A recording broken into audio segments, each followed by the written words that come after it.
प्रचंड अतिवृष्टी झालेली आहे आणि आपल्या प्रभागामध्ये, आपल्या भागामध्ये आणि आपल्या दुकानामध्ये, घरामध्ये पाणी गेलं.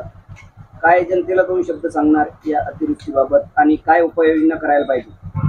नमस्कार, मी मिलिंद कमळाकर मुळे, राधाकृष्ण टेलर्सचे मालक. माझ्या दुकानामध्ये 6 इंच आणि घरामध्ये जवळपास 1 फूट पाणी शिरलेलं आहे. भरपूर प्रमाणात नुकसान झालेलं आहे. गाद्या, चादरी, दुकानातलं काही हलकं सामान, कागदी बिगदी खराब झालेलं आहे माझं सगळं.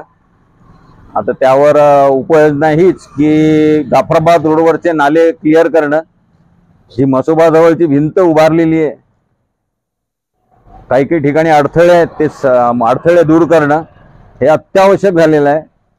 याच्यावर जरा प्रशासनाने आणि आपल्या इथले आमदार, खासदार काय यांनी विचार करावा, अशी माझी कळकळीची तुम्हाला नम्र विनंती आहे. नमस्कार.